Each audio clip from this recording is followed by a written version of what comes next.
ও আমার সাহাবায়ে কেরাম, তোমরা দেখো কোন ময়দানে কোথায় আমার সাহাবী হযরত জাফরের লাশ পড়ে আছে, তোমরা খুঁজো। সাহাবীরা হারে লাশ খুঁজে পাই না, লাশ খুঁজে পাই না রে, লাশ খুঁজে পাই না। সাহাবীরা বললেন, ইয়া রাসূলুল্লাহ, ইয়া হাবিবাল্লাহ, লাশ তো পাওয়া যায় না, লাশ খুঁজে পেলেন না। সঙ্গে সঙ্গে জিবরাইলকে পাঠায় দেন, আল্লাহ পাঠায় দেন। নবীকে বলেন, নবী গো, আল্লাহর নবী বললেন, নবী ইয়া রাসূলুল্লাহ, ইয়া হাবিবাল্লাহ, জাফর রাদিয়াল্লাহু তাআলা আনহুর লাশ এই মক্কার মদিনাতে নাই, মক্কার জমিনে নাই। আল্লাহ গোসল দেওয়ার জন্য আল্লাহর জান্নাতে নিয়ে গেছেন। জোরে বলুন না সুবহানাল্লাহ। আলহামদুলিল্লাহ নাহমাদুহু ওয়া নাস্তাঈনুহু ওয়া নাস্তাগফিরুহু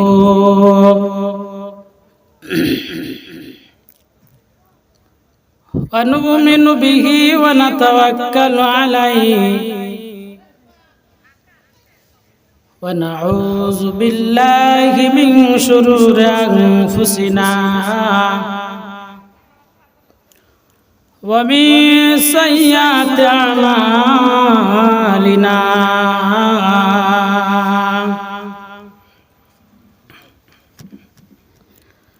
من يهد الله فلا مضل له ومن يضلل فلا هادي له ونشهد أن لا إله إلا الله وحده لا شريك له ونشهد أن سيدنا وسندنا وحبيبنا ومولانا محمدا عبده ورسوله الذي أرسله بالحق بشيرا ونذيرا وداعيا إلى الله بإذنه وسراجا وقمرا منيرا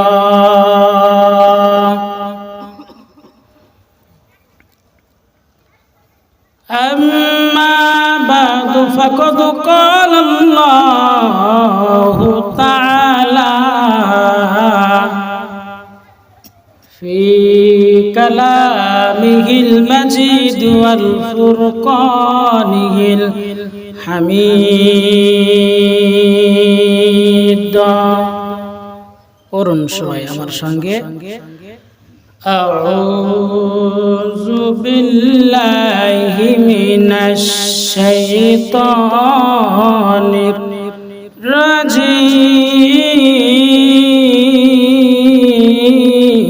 الرجيم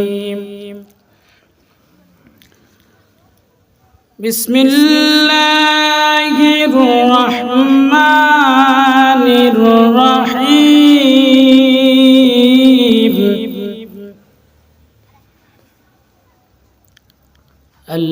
الذين يؤمنون بالغيب ويقيمون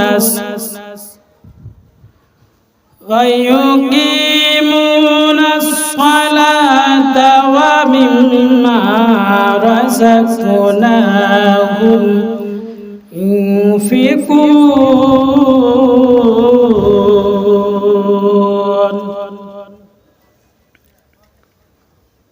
والذين يؤمنون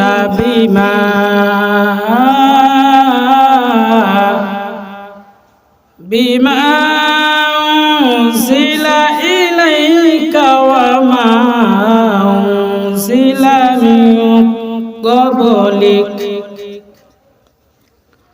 وباليوم وبالآخرة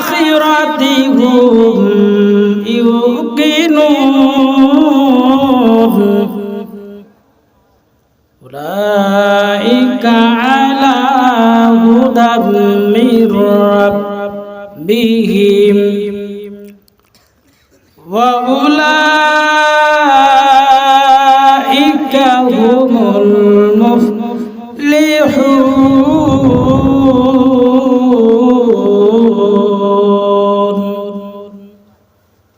صدق الله المولانا العظيم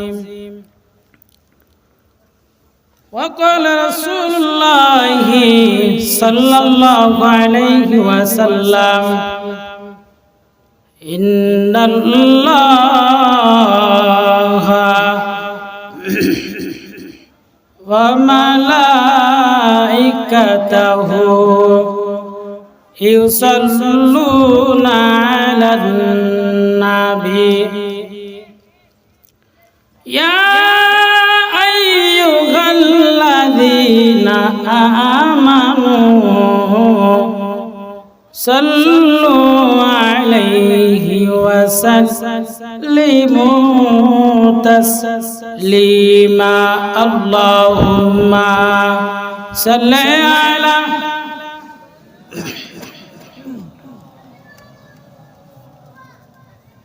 শ্বাসটা না কেন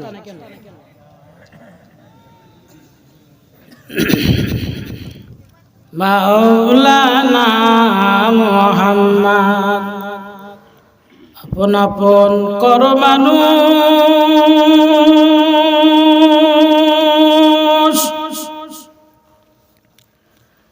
এ দুনিয়া আপন তোমার কেহ না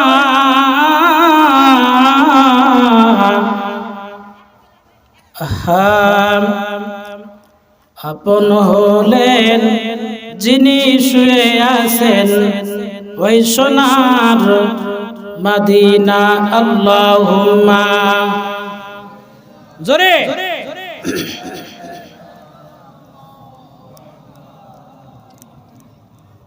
ওয়ালা আলাইহি সাইয়্যিদিনা হাবিবানা মুহাম্মদ আলহামদুলিল্লাহি রাব্বিল আলামিন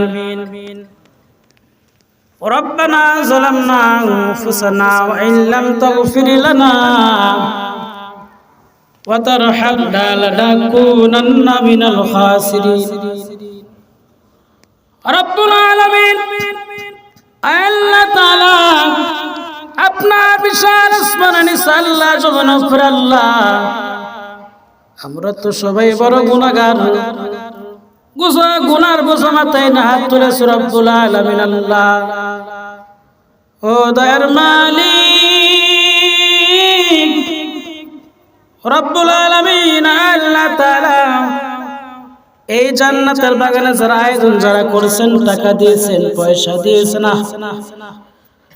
কত কষ্ট করেছেন রব্বুল আলামিন আল্লাহ তাআলা আমার দয়ার নবী আমার মায়ের নবী যেই সময় তায়েফের ময়দানে এই কোরআনের দাওয়াত নিয়ে গিয়েছিলেন রব্বুল আলামিন আল্লাহ তাআলা যেই সময় কোরআন আয়োজন করেছিলেন রব্বুল আলামিন কত বেঈমান কাফের মুশরিক রব্বুল আলামিন আল্লাহ আমার দয়ার নবীকে আঘাত করতেন আল্লাহ রব্বুল আলামিন আল্লাহ তাআলা সেই তোমার যেহেতু আপনি রব্বুল আলামিন যে নবীর প্রতি আল্লাহ আপনি কোরআন নাযিল করেছিলেন এই কোরআনের দাওয়াত কত উলামায়ে কেরাম দিন প্রচার করতে গিয়ে আল্লাহ অনেকে জেল খাটছেন অনেকে মার খেয়েছেন আল্লাহ রব্বুল আলামিন আল্লাহ তাআলা আমাদের শায়েখ রব্বুল আলামিন রেজাউল করিম পীর সাহেব রব্বুল আলামিন আল্লাহ তাআলা হক কথা বলতে গিয়ে কত মার খাইছেন ও মাবুদ রব্বুল আলামিন একমাত্র শুধুমাত্র আপনার কোরআন প্রচার করার জন্য আল্লাহ আপনি দয়া করে মেহেরবানি করিয়া যে আমার সোনা ভাইরা দাদা ভাইরা ওলামায়ে কেরাম সবাই মিলে আল্লাহ যারা মাহফিলে যারা আয়োজন করছেন আল্লাহ আপনি সবার জীবনের সব গুনাহ খাতা maaf করে দেন রব্বুল আলামিন আল্লাহ তাআলা জানি না আল্লাহ আমার সঙ্গে আল্লাহ অনেক মানুষ হাত তুলেছেন, ওলামায়ে কেরাম হাত তুলেছেন, আমার যুবক ভাইরা হাত তুলেছেন, মুরব্বী বাবারা হাত তুলেছেন। আল্লাহ যে হাত দোকানখানা পছন্দ হয়, আপনি সেই হাত দোকানা ওসিলায় আমাদের জীবনের সব গুনাহ খাতা মাফ করে দেন। ও দয়ার মালিক রব্বুল আলামিন, আল্লাহ তাআলা আমার সঙ্গে আল্লাহ অনেক মানুষ হাত তুলেছেন, পর্দানিশী মা বোনের হাত তুলেছেন। আরে জানি না কার মা নাই, কার বাবা নাই। রব্বুল আলামিন যে সময় মাহফিল শেষ করে বাসায় যাই, স্ত্রীকে ডাকি, রব্বুল আলামিন ঘরে দরজা গেট খুলে না, কিন্তু এক ডাক দেওয়ার সঙ্গে সঙ্গে রব্বুল আলামিন ওই মা গেট খুলে দেয়। যদি মাকে বলি, মা আম্মু তুমি কি ঘুমাও নাই? আল্লাহ মা জবাব দিয়েছেন, রব্বুল আলামিন বাবা যতক্ষণ পর্যন্ত আমার সোনার মালিক, আমার সোনার মালিক যতক্ষণ পর্যন্ত বাসায় ফিরে না আসবে, ততক্ষণ পর্যন্ত আমি মায়ের ঘুম চোখে আসে না। আর জানি না কার মা নেই, কার বাবা নেই। রব্বুল আলামিন যাদের পিতামাতা অন্ধকার ঘরে শুয়ে আছেন, আল্লাহ আপনার সবার কবরখানা জান্নাতের টুকরা বানায় দেন। সুবহান রাব্বিকা রাব্বিল ইজ্জাতি আম্মা ইয়াসিফুন ওয়া সালামুন আলাল মুরসালিন। আমিন আমিন। আলহামদুলিল্লাহি রাব্বিল আলামিন। লা ইলাহা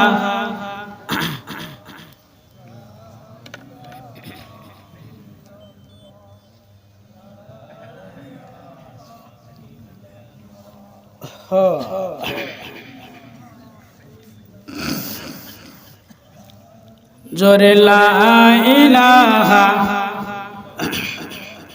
লা ইলাহা ইল্লাল্লাহ, লা ইলাহা ইল্লাল্লাহ, লা ইলাহা।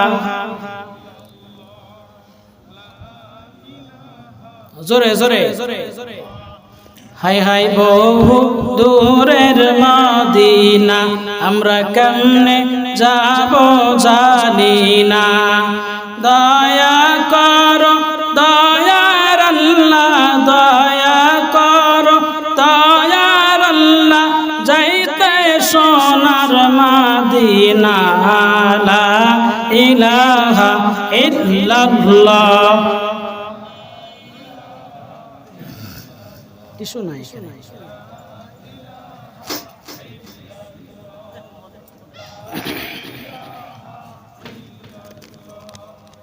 লা ইলাহা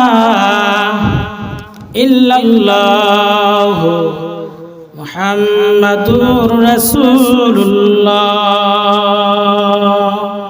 সাল্লাল্লাহু আলাইহি ওয়াসাল্লাম। আলহামদুলিল্লাহ। পলাশী কেন্দ্রীয় জামে মসজিদের উন্নতি কল্পে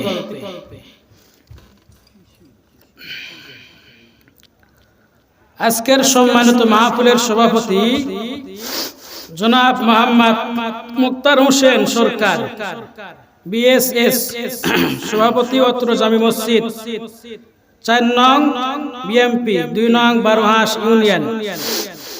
সহসভাপতি করবেন জনাব হযরত মাওলানা মুহাম্মদ শাহাদত হোসেন, বারাকাল্লাহু ফি হায়াতিহি। সবাই বলেন আল্লাহুম্মা আমিন।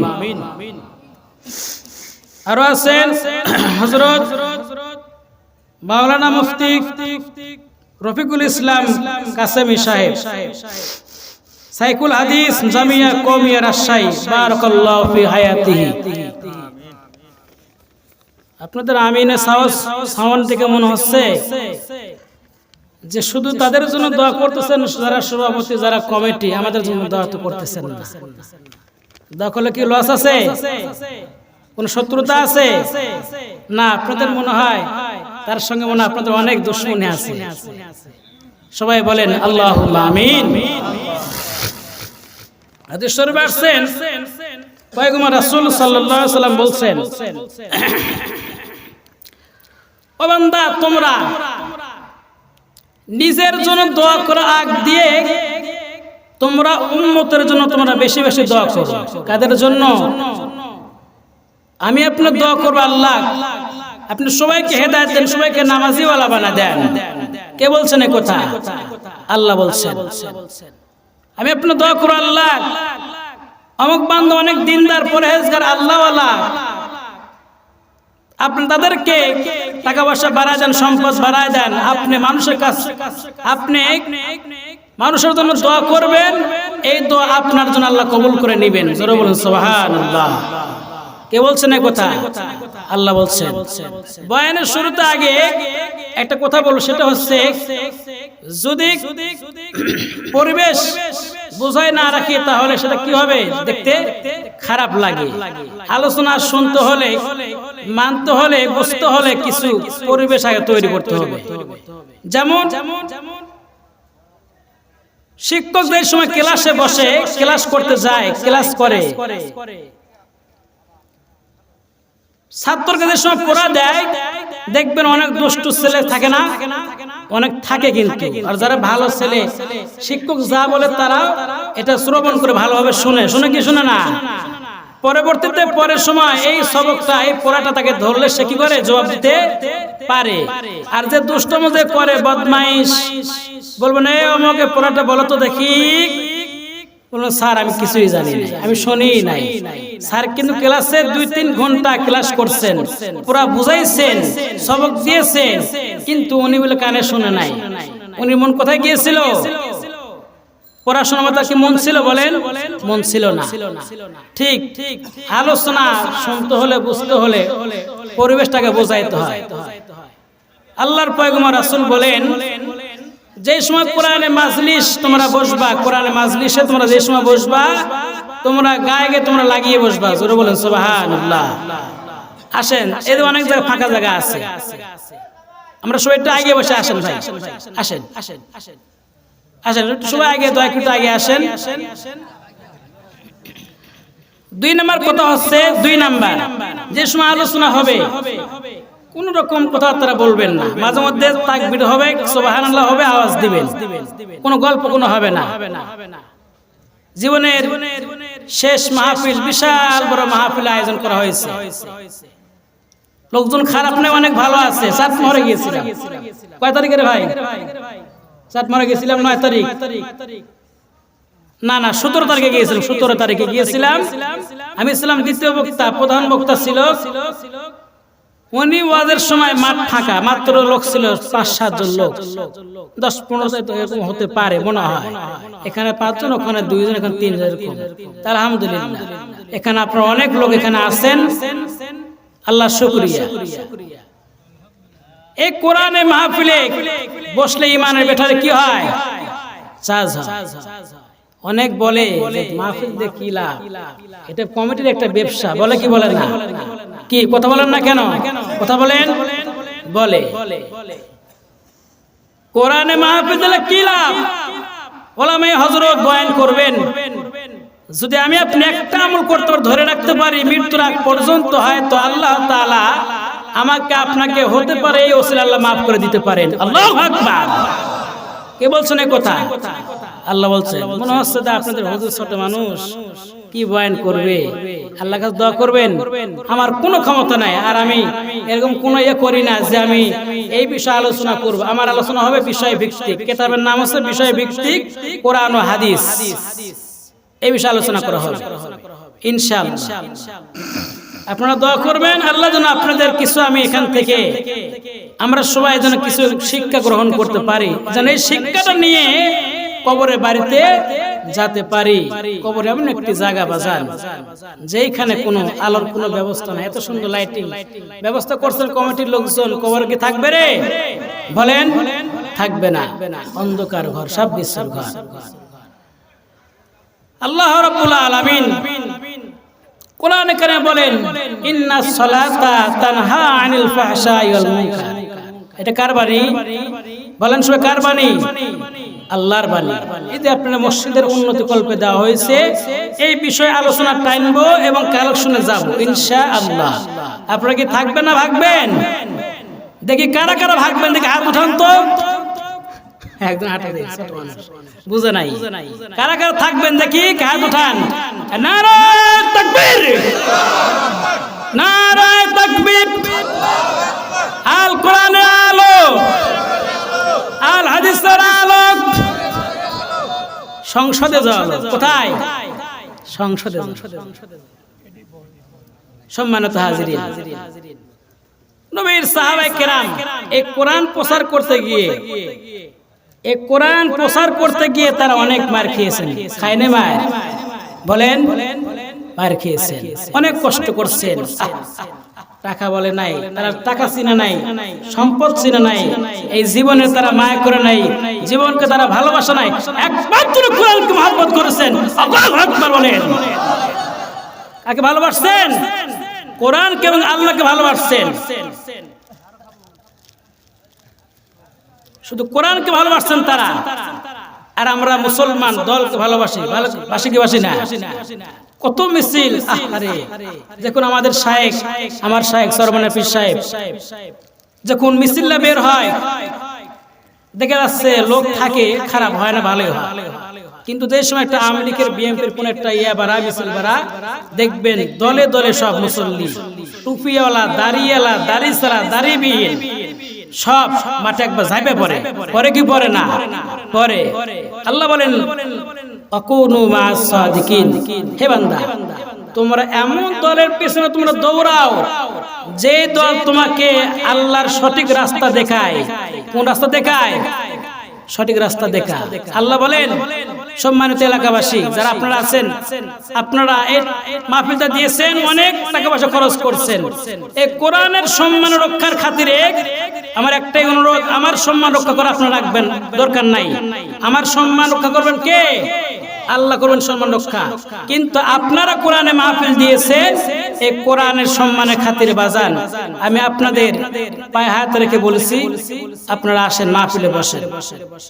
আপনাদের কোরআনে মাহফিল, জীবনে কিছু না আমল না করতে পারলে এটা বলতে পারবে আল্লাহ মালিক জীবনে কোনো কিছুই করি নাই, অমুক গ্রামে মাহফিলে শুনেছিলাম, অমুক বয়ান শুনেছিলাম, আল্লাহ নাকি কোরআনে মাহফিলে বসলে জীবনে সব গুনাহ খাতা মাফ হয়ে যায়। হে মালিক, এতটুকু বিশ্বাস ছিল, আল্লাহ আপনি মাফ করে দেন।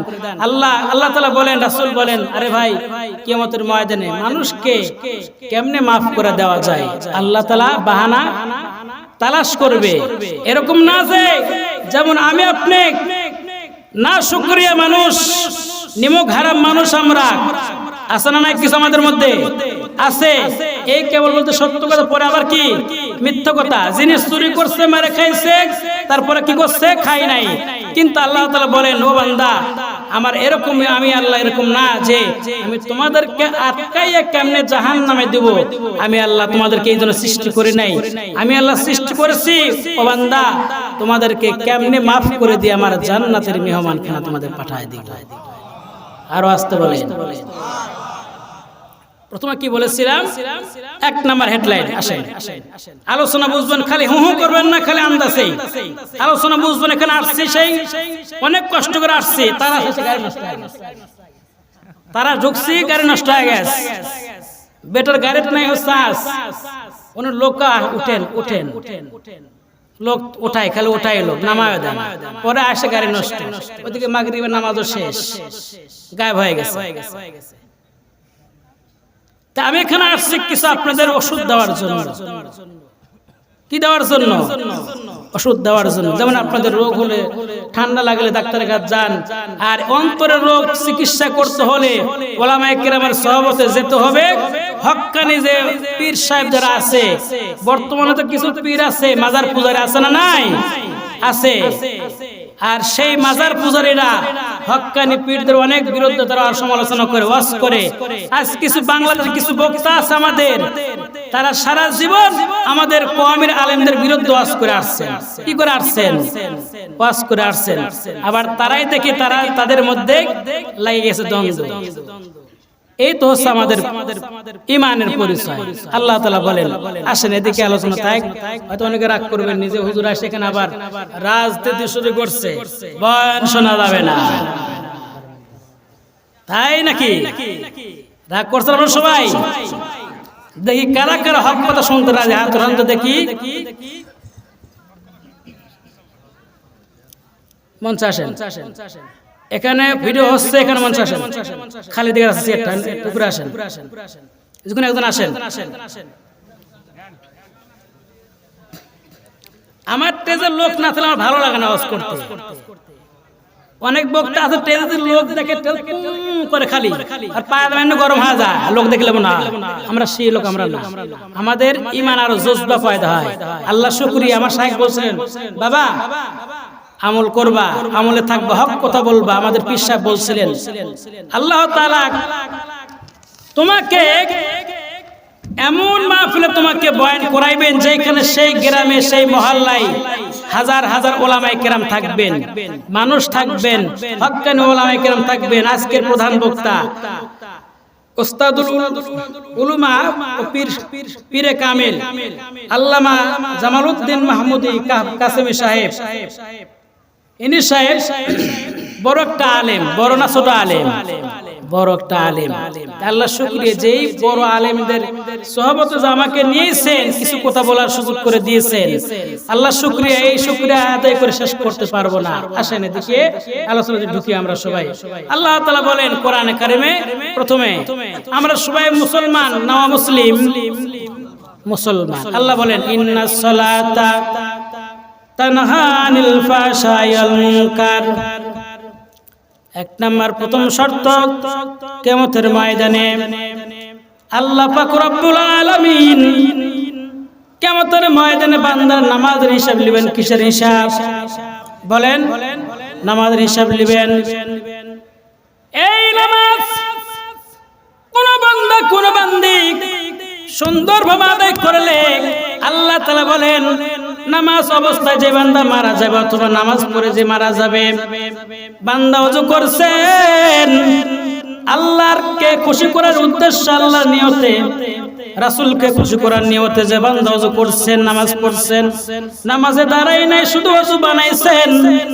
হাদিসে পড়ে দেখলাম, কিতাবে পড়ে দেখলাম, ওই বান্দা যদি মারা যায় ওই দিন অথবা ওই রাতে, আল্লাহর পয়গম্বর রাসূল বলেন বান্দা মরতে দেরি, তার জন্য আল্লাহর জান্নাত দিতে দেরি হবে না।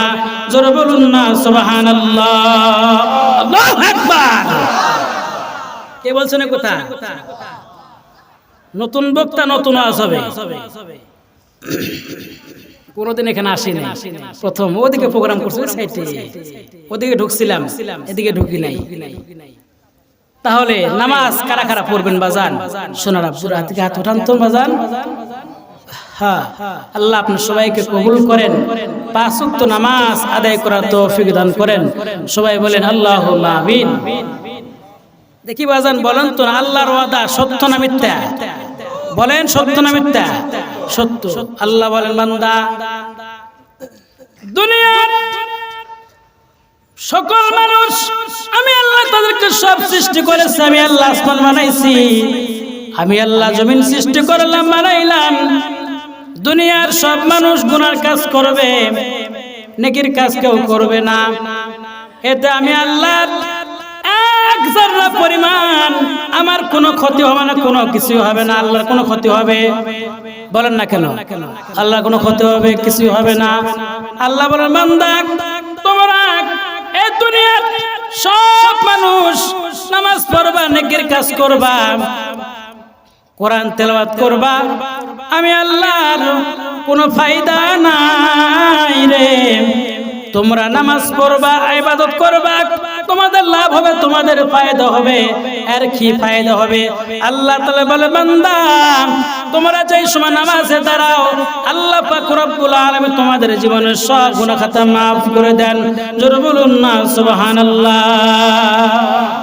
আল্লাহ বলেন বাজান, আল্লাহ রাসূল হাদিসে বলেন ও আমার সাহাবায়ে কেরাম, নামাজি বান্দার এত দাম, এত সম্মান, এই সম্মানে কদর কে দিয়েছেন?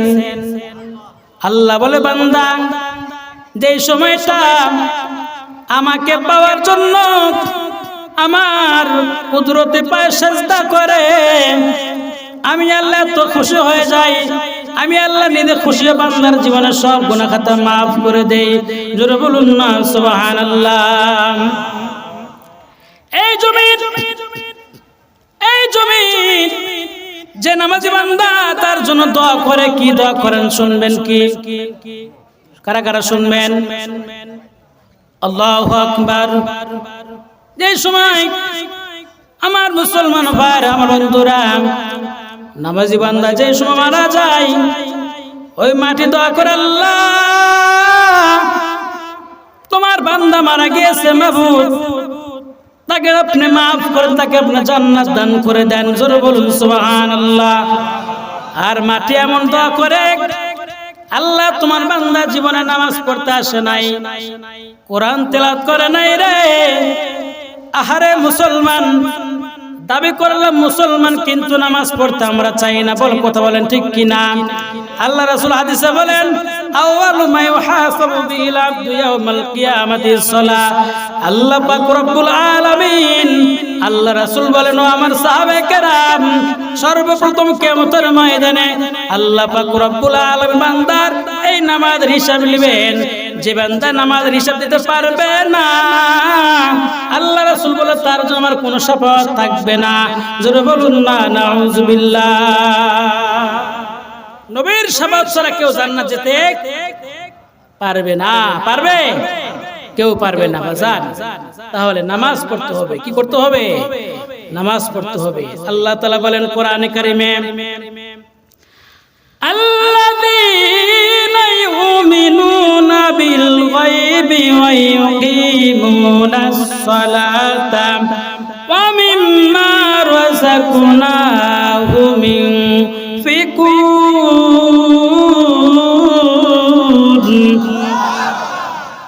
আল্লাহ বলেন যারা বিশ্বাস যারা করে, যারা সালাত কায়েম করে, কে বলেন?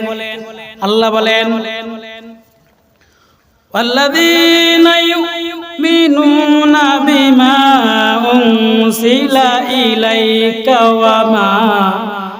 وما أنزل من قبلك وبالآخرة هم يوقنون أولئك على هدى من ربهم وأولئك هم المفلحون।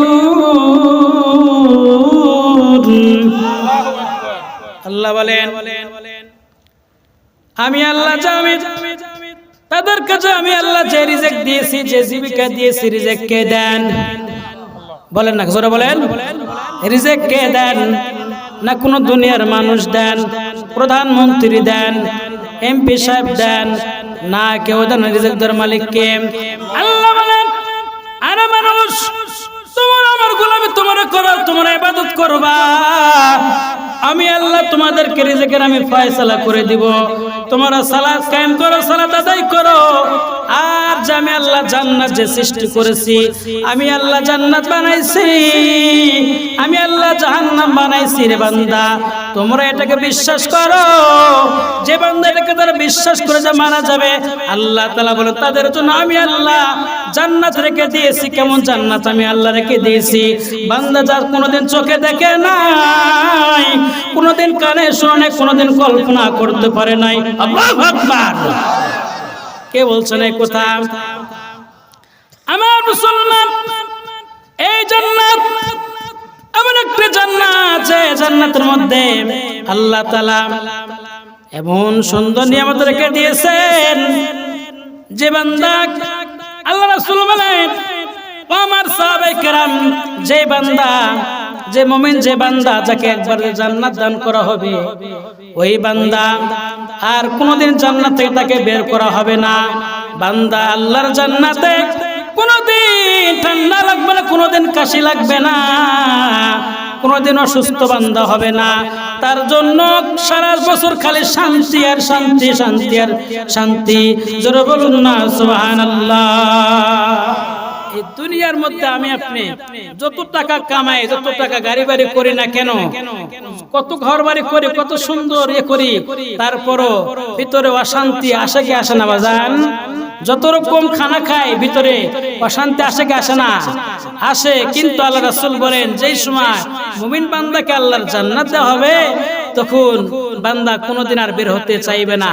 রাসূল বলেন, আল্লাহ বলেন তাকে জান্নাত থেকে বের করানো আর হবে না। জোরে বলুন সুবহানাল্লাহ। জান্নাত কারা কারা চান দেখি? নারায়ে তাকবীর, নারায়ে তাকবীর। যাক, বোঝা যাচ্ছে ইমানের বেটার খুব শক্ত আপনাদের। আলহামদুলিল্লাহ। দেহমনি ফজরের নামাজ কয়জন পড়েন? এরা দেহমনি নামাজ পড়বেন। নবীর সাহাবী হযরত বেলাল রাদিয়াল্লাহু তাআলা আনহু শুধু একমাত্র এই কোরআন প্রচার করার জন্য নবীর সাহাবী কালা মানুষ, তার কোনো চেহারা ছিল না, তার কোনো সুরত ছিল না। এই ঠোঁটটা ছিল অনেক বড়, ঝুলন্ত ছিল। কার কথা বলেন? বেলালের। কিন্তু বেলাল আল্লাহর কাছে এত দামি হয়ে গেলেন, এত প্রিয় হয়ে গেলেন যে বেলাল রাদিয়াল্লাহু তাআলা আনহু আযান না দিলে দুনিয়া ফসা হতো না, পরিষ্কার হতো না আকাশ। সেই বেলাল নবীর সাহাবী হযরত বেলাল রাদিয়াল্লাহু তাআলা আনহু উমায়ের বাড়ি গোলাম ছিলেন। কি ছিলেন বাজান? গোলাম ছিলেন। গোলামকে আপনারা বুঝেন? গোলাম বুঝেন? আরে কেমন কষ্ট করছেন। এবারে যদি পারেন দিলটা নরম করেন, দিল নরম করে এক ফোঁটা চোখের পানি ছেড়ে দিবেন বাজান। আল্লাহ নবীর সাহাবী হযরত বেলাল, হযরত বেলাল রাদিয়াল্লাহু তাআলা আনহু উমায়ের বাড়ি গোলাম ছিলেন বাজান। একদিন হঠাৎ করে রাত্রিতে বেলায় হযরত বেলাল আল্লাহর নাম জপেন, জিকির করেন, ইল্লাল্লাহ ইল্লাল্লাহ ইল্লাল্লাহ ইল্লাল্লাহ ইল্লাল্লাহ ইল্লাল্লাহ ইল্লাল্লাহ ইল্লাল্লাহ। হঠাৎ কি যেন সাউন্ড রে, ঘরের মধ্যে কি সাউন্ড হয়। আরে একজন মুসলমান ছিলেন হযরত বেলাল, তাকে এমন জায়গায় রেখে দিলেন। নবীর সাহাবী হযরত বেলাল ভালো একটা বিছানা দেয় নাই রে, ভালো একটা বালিশ দেয় নাই, ভালো একটা কাপড় দেয় নাই, চাদর নাই। তার বিছানা ছিল ছাগলের ঘরের মধ্যে, উটের ঘরের মধ্যে। জোরে বলুন না নাউজুবিল্লাহ। ও মুসলমান, আমাদের বাংলাদেশে যত মুসলিম যারা আছে, যত রকম খারাপ হোক না কেন, তারা কিন্তু এরকম বিছানা কি থাকে বাজান? আমাদের যারা মুসলমান যারা আমরা এখানে আছে, আমরা কিন্তু তাদের কোনো জুলুম করি না। সেই হিসাবে আল্লাহ রাসূল নবীর সাহাবী হযরত বেলাল রাদিয়াল্লাহু তাআলা আনহু, বেলাল আল্লাহর নাম জপতেছিলেন। কার নাম বাজান? আল্লাহর নাম জপতেছিলেন। নবীর সাহাবী হযরত বেলাল আল্লাহ আল্লাহ করে উমাইয়া বলেন, বেলাল দরজা খুলে দে, দরজা খুলে দাও রে বেলাল। তুমি কাকে ডাকো? তোমার খোদাকে, তোমার মুনিবকে। হযরত বেলাল রাদিয়াল্লাহু তাআলা আনহু উনি বলেন, ও উমাইয়া, তুমি আমার মুনিব তুমি হতে পারো না, তুমি খোদা হতে পারো না। যে আল্লাহ তোমাকে সৃষ্টি করছেন, যে আল্লাহ আমাকে সৃষ্টি করছেন, উনি হলে আমার স্রষ্টা এবং আল্লাহ। জোরে বলুন না সুবহানাল্লাহ, আল্লাহু আকবার। হযরত বেলাল উমাইয়া বলেন, আরে বেলাল, তোমাকে আমি খাওয়ান পড়ব, আমি তোমাকে খাবার দেই, আমি তোমাকে পরন দেই, কাপড় দেই, সবকিছু করে ভরণ পোষণ দেই। তোমার আবার খোদাকে, এমন খোদাকে তুমি মানো যে খোদাকে ছাওয়া যায় না, ধরা যায় না, দেখাও যায় না। হযরত বেলাল উমাইয়া বললেন, তাড়াতাড়ি কালেমা ফিরে দাও, না হলে কিন্তু তোমার উপর অনেক অত্যাচার করা হবে বাজান। নবীর সাহাবী বেলাল রাদিয়াল্লাহু তাআলা আনহু বললেন, না উমাইয়া, দেখো আমি যে একবার কালেমা পড়ছি, যে আল্লাহর যে নবীর যে কালেমা পড়েছে আমি বেলাল, সেই কালেমা ফেরত দিতে আমি রাজি নাই, আমি বেলাল।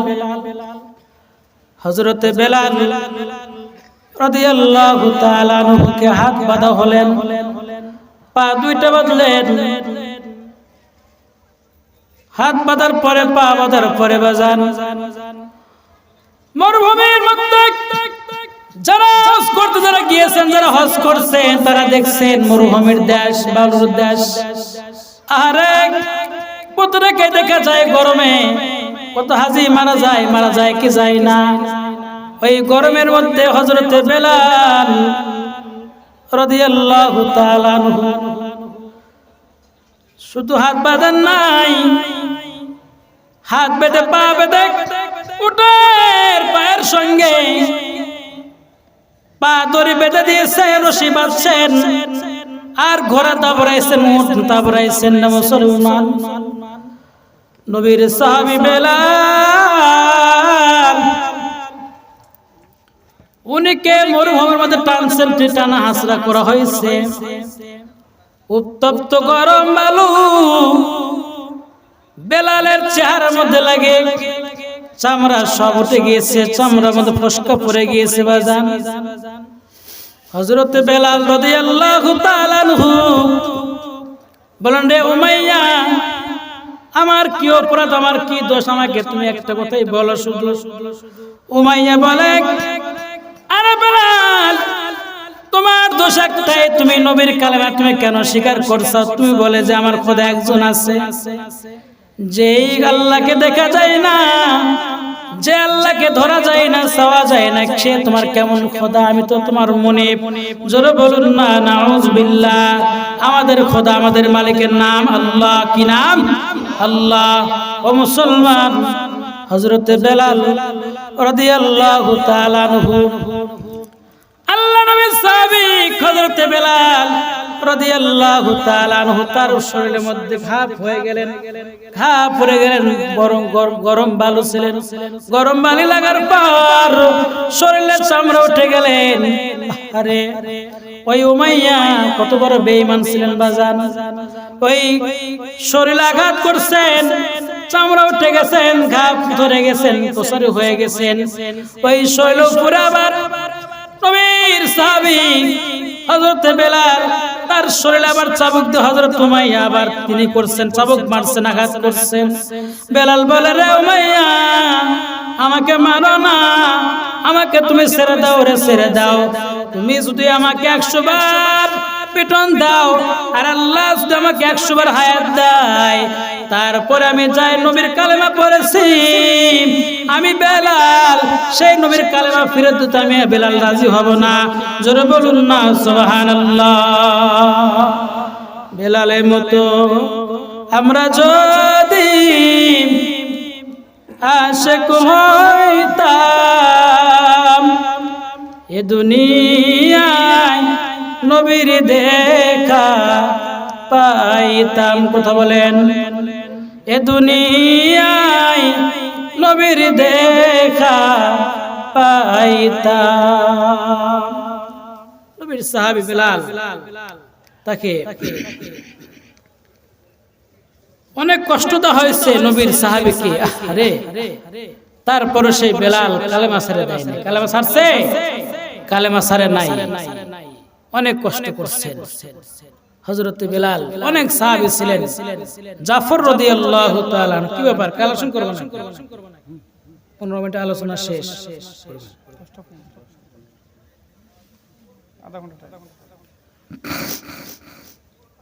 বেলাল শুধু একমাত্র আল্লাহর জন্য তিনি ইসলাম প্রচার করছিলেন। কার জন্য? আল্লাহর জন্য প্রচার করছিলেন।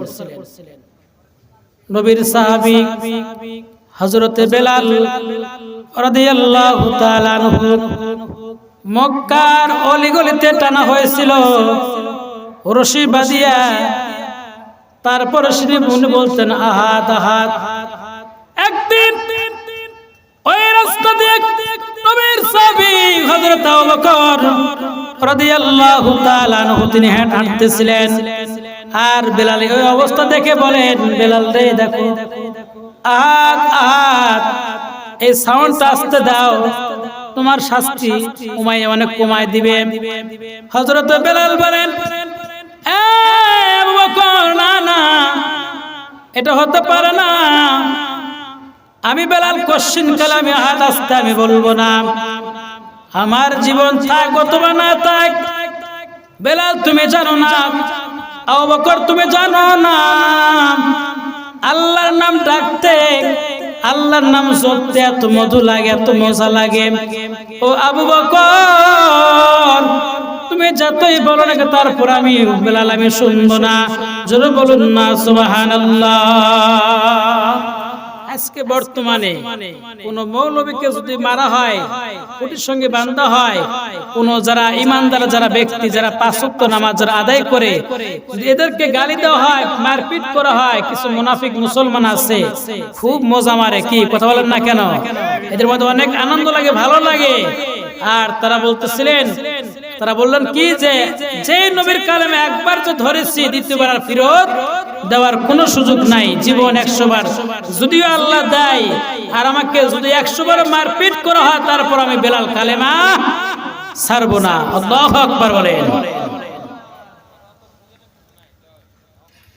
হযরত আবু বকর রাদিয়াল্লাহু তাআলা আনহু বললেন, উমাইয়ার কাছে নিয়ে গেলেন বেলালকে। উমাইয়া তুমি এত বোকা মানুষ, তোমাকে ভাবছিলাম তুমি অনেক জ্ঞানী মানুষ। দেখেন বেলালকে কেমনে ছোটায় নিয়ে এসে এখান থেকে আবু বকর বললেন, উমাইয়া সে একটা কালা মানুষ, না তার কোনো চেহারা নাই, তার কোনো সুরত নাই, তার কিচ্ছুই নাই।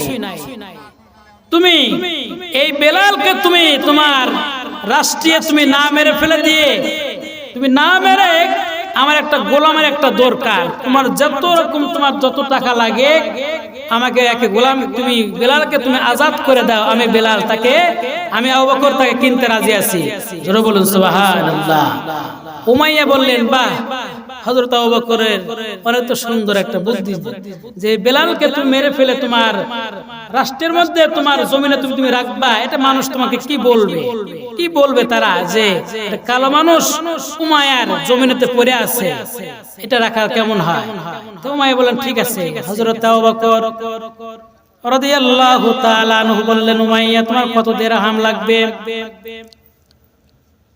আল্লাহ নবী সাহাবী হযরত আবু বকর রাদিয়াল্লাহু তাআলা আনহু বেলালকে খরিদ করে তিনি নিয়ে গেলেন কার কাছে?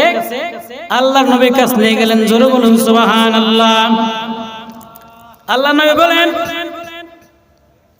হযরত আবু বকর বলেন, বেলাল রে তুমি কোরআনের জন্য, ইসলামের জন্য তুমি অনেক কষ্ট তুমি করছাও, যে নবীকে তুমি দেখো নাই, আল্লাহ নবীকে তুমি না দেখে তুমি ঈমান এনেছো, সেই ঈমান এনে তুমি অনেক তুমি কষ্ট করছো ইসলামের জন্য।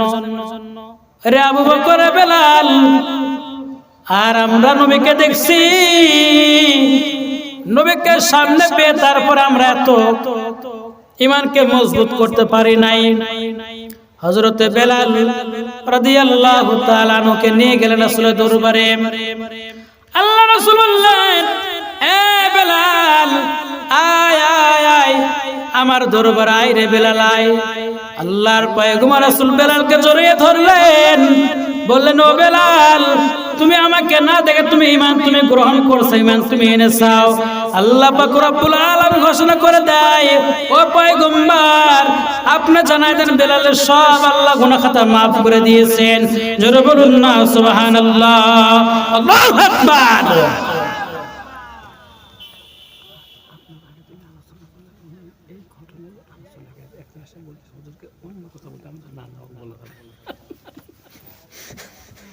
আচ্ছা ঠিক আছে ঠিক আছে। তাহলে নবীর সাহাবী ছিলেন কেমন আর আমরা কেমন? এখান থেকে শিক্ষা নেন, তারা কেমন, তারা কষ্ট করছে দিনের জন্য, আর আমি আপনাকে করি কিছু করতে পারি না। আহারে মুসলমান, নবীর সাহাবী হযরত জাফর রাদিয়াল্লাহু তাআলা আনহু একদিন হঠাৎ করে নবীর সাহাবী হযরত জাফর রাদিয়াল্লাহু তাআলা আনহু তিনি গোসল করতেছিলেন। আল্লাহ রাসূল সাল্লাল্লাহু আলাইহি সাল্লাম হাঁটতেছিলেন রাস্তা দিয়ে বাজার। সাহাবায়ে কেরাম ছিলেন, আল্লাহ রাসূল বললেন ওয়া আলাইকুম আসসালাম। নবীর সাহাবায়ে কেরাম বললেন ইয়া রাসূলুল্লাহ, ইয়া হাবিবাল্লাহ, কোন মানুষ দেখা যায় না, কে আপনাকে সালাম দিল? আপনি বললেন ওয়া আলাইকুম আসসালাম। কে যেন বলে যায় শুনছনি মদিনায় নবী শহীদ হয়ে গিয়েছেন। আল্লাহ রাসূলের নবীর সাহাবী হযরত জাফর রাদিয়াল্লাহু তাআলা আনহু তার স্ত্রীকে বললেন, রে আমার স্ত্রী, শুনছনি কে যেন বলে যায় নবী নাই রে, নবী নাই, নবী শহীদ হয়ে গিয়েছেন। বললেন স্ত্রী, আমাকে একটা তরবারি দাও। নবীর সাহাবী আল্লাহ নবীর সাহাবী হযরত জাফর রাদিয়াল্লাহু তাআলা আনহু তার স্ত্রী একটা তরবারি দিলেন। তার স্ত্রীকে বললেন, আমার প্রাণের স্ত্রী, শেষবারের দেখা আবার হতে পারে আর নাও পারে, বিদায় দাও, বিদায় দাও রে, বিদায় দাও, শেষবারের মতো তুমি বিদায় দাও। নবীর সাহাবী হযরত জাফর রাদিয়াল্লাহু তাআলা আনহু বাজান বললেন, প্রাণের স্বামী, আমার জীবনের শেষ দেখা হতে পারে, শেষ দেখা হতে পারে, আমার প্রাণের স্বামী আমার, আপনি 5 মিনিট দেরি করেন, আমি 2 রাকাত নামাজ আদায় করে আল্লাহর কাছে দোয়া করি। কে বললেন এই কথা? নবীর সাহাবী বললেন। তার নবীর সাহাবীর স্ত্রী বললেন, জাফর রাদিয়াল্লাহু তাআলা আনহু তার স্ত্রী বললেন, 2 রাকাত নফল নামাজ পড়লেন। বাজান নামাজ শেষ, হযরত জাফর রাদিয়াল্লাহু তাআলা আনহু আল্লাহর কাছে হাত বাড়াইলেন, আল্লাহ, ও দয়ার মালিক, আল্লাহ, আমার স্বামী জিহাদে যাবে, আল্লাহ, জিহাদ শেষ হয়ে গেলে আপনি আমার স্বামীকে আমার কোলে আপনি আবার ফিরাই দিয়েন। জোরে বলুন না সুবহানাল্লাহ।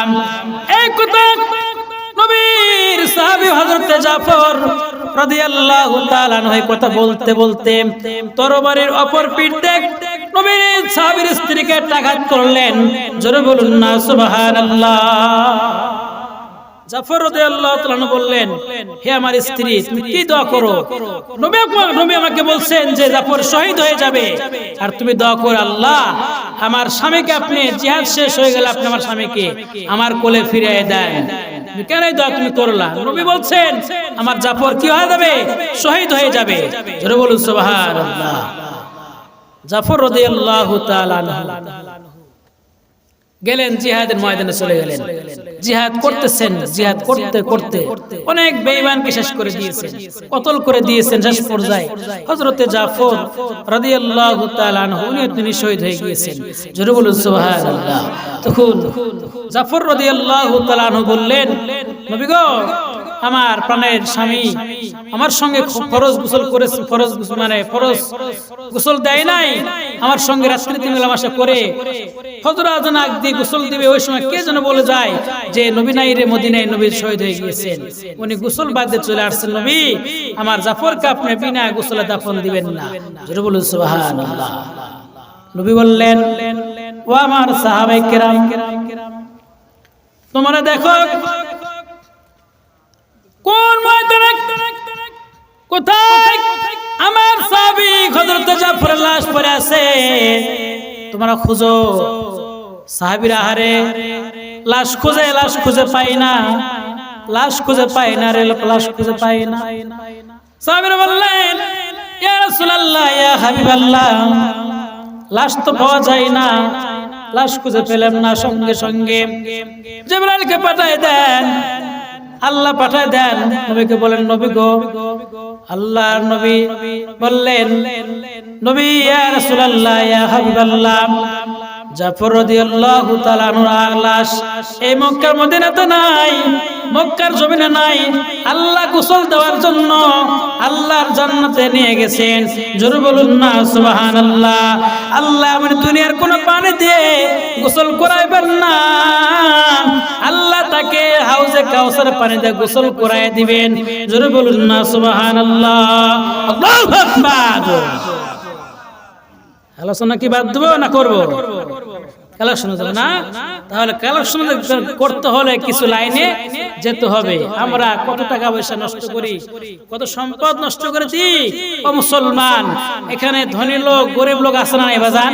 দেখি বলেন, ধনী আছে না নাই, গরিব আছে না নাই? আছে। রবি ইবনে সুলাইমান রাসূলের জামানায় একজন সাহাবী ছিলেন, রবি ইবনে সুলাইমান। অনেক গরিব মানুষ ছিলেন, তার মনের অনেক সহজ জাগছে যে হজ করবেন। কি করবেন? হজ করবেন। ওই সময় হজের মূল্য ছিল, টাকা লাগতো 5 দিরহাম। কত দিরহাম? 5 দিরহাম। তো উনি লাফিত ছিলেন, চুল কাটাইতেন। নবী রবি ইবনে সুলাইমান রাদিয়াল্লাহু তাআলা আনহু উনি সারাদিন কাজ করেন, 2-1 টাকা করে অনেক জমান। স্ত্রীকে বলেন, হে স্ত্রী, আমি তোমাকে একটা ওয়াদা করাচ্ছি যে আমি একটা কাপড়ের একটা ব্যাগ বানিয়ে আনতেছি, এই ব্যাগটা আমি ঘরে এক কোণায় আমি ঝুলিয়ে রাখবো, আর তুমি এই ব্যাগে তুমি কোনোদিন হাত দিবে না, খবরদার। 7 বছর পরে হাত দিবে। কয় বছর পরে? 7 বছর পরে। স্ত্রী বলেন, প্রাণের স্বামী আমার, আপনার সঙ্গে আমার সংসার করার বয়স প্রায় 26 বছর হয়ে গেল। কত বছর? 26 বছর। তাহলে আপনি বলেন, কোনদিন আপনার বিনা হুকুমে কোনো কাজ করছি? বললেন, না, তুমি কাজ করো না। ঠিক আছে, তাহলে তোমাকে আমি একটা ওয়াদা করাচ্ছি, তুমি 7 বছর পরে আমাকে নিয়ে তুমি ব্যাগটা তুমি খুলবা। কিসের ব্যাগ? টাকার ব্যাগ। কিসের ব্যাগ? নবী ইবনে সুলাইমান রাদিয়াল্লাহু তাআলা আনহু প্রতিদিন কাজ করেন, টাকা গোছাইতে গোছাইতে একজন ধনী মানুষ ছিলেন, তার ওই সময় টাকা লাগছিলেন 5 দিরহাম। কত দিরহাম লাগছিলেন? 5 দিরহাম। ও মুসলমান, 7 বছর পরে নবী ইবনে সুলাইমান রাদিয়াল্লাহু তাআলা আনহু স্ত্রীকে বলেন, স্ত্রী, ঘরে টুয়ে একটা ব্যাগ বাঁধা আছে, ব্যাগটা নিয়ে পারে আনো, আপনি এসো। নবী ইবনে সুলাইমান ব্যাগ পাল্টায়, তুমি ব্যাগ পালিয়ে আসলেন। ব্যাগটা নিয়ে আসার পরে টাকা পয়সা ঢাললেন, গুনে দেখে 7 বছর পর আরো 2 দিরহাম বাড়ছেন। যে ধনী মানুষ হজ করছিলেন, বললেন, হযরত ভাই, আপনার কত লাগছে? বলল, 5 দিরহাম লাগছে। বললেন, তাহলে তো এখন আরো বেশি লাগবে। উনি টাকা গুনে দেখে, ও মুসলমান, 7 দিরহাম না 8 দিরহাম হয়ে গিয়েছে। জোরে বলুন না সুবহানাল্লাহ।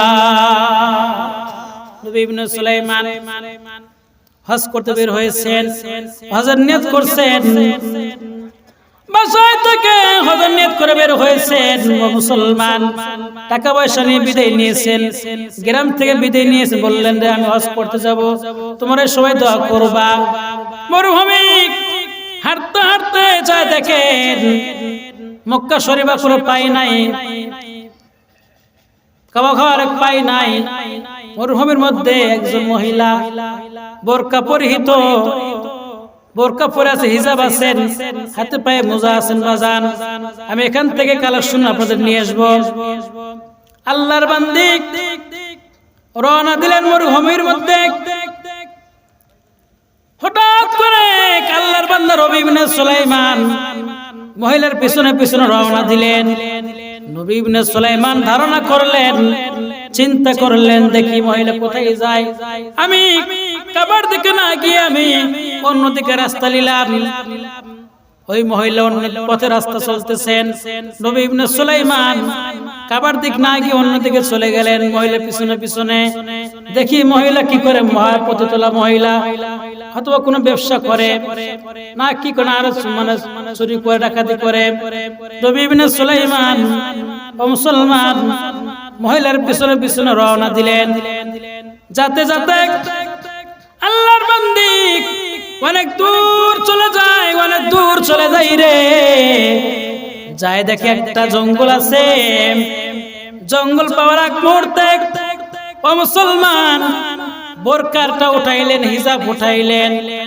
নবী ইবনে সুলাইমান চিন্তা করলেন, হায় রে, আমার যে একটা ধারণা যে ছিল, একটা খুব চমৎকার একটা ধারণা, নিঃসন্দেহে উনি খারাপ একটা মহিলা। বোরকা কেন ওঠায়, হিজাব কেন খুলে, হিজাব কেন ওঠায়? ও মুসলমান, আল্লাহর বান্দি কিসের জন্য যায় দুনিয়ার কেউ জানেন, একমাত্র জানেন কে? বলেন, সব কে জানেন? আল্লাহ জানেন। মুসলমান, আল্লাহর বান্দি বোরকা ওঠায়। বোরকা ওঠানোর পরে ছোট্ট একটা চাকু বের করেন। কি বের করেন বাজান? নবী ইবনে সুলাইমান তার চিন্তা ঘুরে গেলেন, কি ব্যাপার? আমি চিন্তা করেছিলাম, না জানি মহিলা তো খারাপ, ব্যবসা করে মহিলাটা না দেখি, মহিলা দেখে আবার চাকু কেন? মনে হয় তার জীবনকে সে নিজেই হত্যা করে দিবে। উনি চিন্তা করলেন, যে সময় চাকু চালাইবেন তার আমি হাতটা আঁকড়িয়ে যা ধরবো, যেন তার জীবন সে ধ্বংস করতে না পারে। এটা তো কোনো হাদিসে কোনো জায়েজ আছে? আছে? জায়েজ নাই। নবী ইবনে সুলাইমান চিন্তা করে গেলেন। আল্লাহর বান্দি আস্তে আস্তে আগে জঙ্গল থেকে এক পা দুই পা করে ধাপ দেয়। পিছনে কিন্তু নবী ইবনে সুলাইমান আছেন। ও মুসলমান ভাই, আমার বন্ধুরা, কিন্তু আল্লাহর বান্দি জানে না আমার পিছে পিছে কে আসে, কে আছে, কেউ জানে না। মুসলমান, নবী ইবনে সুলাইমান এক সাইড হয়ে গেলেন, দেখি মহিলা কি করে। ও মুসলমান, দেখেন রে বাজার, আমাদের কত টাকা আছে, কত জমি আছে, কত গাড়ি বাড়ি আছে। আহা, গরিব না খাই ঘুমাই থাকে। মুসলমান, একবারও খোঁজ খবর নেই না। মসজিদ মাদ্রাসা কাজ হয় না, দান সদকা করতে চাই না, যাকাত দিতে আমরা চাই না। মুসলমান, আল্লাহর বান্দি এক পা দুই পা করে গে যায়। যা দেখে একটা গাধা একটা পরে আছে, উট পা মোরা, একটা উট রয়েছে। কি রয়েছে বাজান? মোরা একটা উট পরে আছেন। নবী ইবনে সুলাইমান চিন্তা করলেন, কি ব্যাপার, আমার তো এটা ধারণা তো ফেল হয়ে গেল। দেখি আল্লাহর বান্দি কি করে। আল্লাহর বান্দি ওই যে মোরা একটা উট যে পরে আছে, ওখান থেকে তিনি পিছন থেকে এক টুকরা গোশত নিয়ে আসলেন, কেজি খানেক গোশত নিয়ে আসলেন, কেটে নিয়ে আসলেন। নবী ইবনে সুলাইমান চিন্তা করে, হাই রে, আমার গ্রামের মানুষ না খেয়ে থাকবে রে, আর আমি মক্কায় হজ করব, এটা তো হতে পারে না। আল্লাহর বান্দি তাকে দাওয়াত দেওয়ার জন্য তিনি রওনা দিলেন। মক্কায় তিনি কিন্তু গেলেন না। নবী ইবনে সুলাইমান দেখেন কি চমৎকার একটা কথা বাজান। ও মুসলমান ভাই, আমার বন্ধুরা, বাজান, আল্লাহর বান্দি গোশত নিয়ে রওনা দেন, বাড়ির দিকে রওনা দেন। নবী ইবনে সুলাইমান পিছে পিছে রওনা দেন। দেখি আল্লাহর বান্দি কোথায় যায়, কোথায় যায়, যা দেখে একটা বাসায় ঢুকলেন। ঘরটা তেমন একটা ভালো না বাজান, ভাঙ্গাচোরা ঘর ছিলেন, ছাপরা ছিলেন। আল্লাহর বান্দা নবী ইবনে সুলাইমান এই দৃশ্য দেখে তার কলেজে ফেটে যাচ্ছে। হারে, সে কি করবে? এই মোরা গাধার মোরা উঠে গোশত না, সে কি করবে? তাকায় দেখে বাড়ির মধ্যে দুটা ছেলে, দুটা সাওয়ালে কান্নার আওয়াজ পাওয়া যায়। বলে, মা, খাবার দাও, পেটে বড় ক্ষুধা, খাবার দাও রে মা, খাবার দাও। নবী ইবনে সুলাইমান বললেন, বোন বাড়াও, একটু দাঁড়াও, বাড়ির মধ্যে তুমি ঢুকবা না, খবরদার, তুমি একটু দাঁড়াও রে বোন। আল্লাহর বান্দা বললেন, কে তুমি, তোমার পরিচয় কি?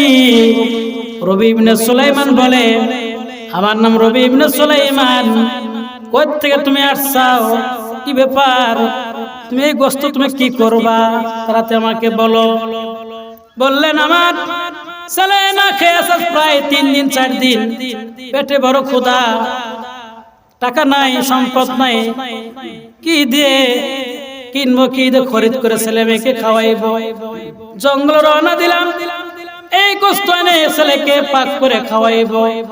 রবি ইবনে সুলাইমান বলে, মা খবরদার খবরদার, এটা আল্লাহ হারাম করে দিয়েছে, এটা খাওয়ানো যাবে না। আমি হজ করার জন্য নিয়ত করেছিলাম, আমার 7 দিরহাম আছে, 7 দিরহাম হলে আমি হজ করতে পারবো। আল্লাহ আমাকে আরো বেশি 1 দিরহাম আল্লাহ বাড়া দিয়েছেন, আমার কাছে 8 দিরহাম আছে, আমি তোমাকে সব দিয়ে দিলাম।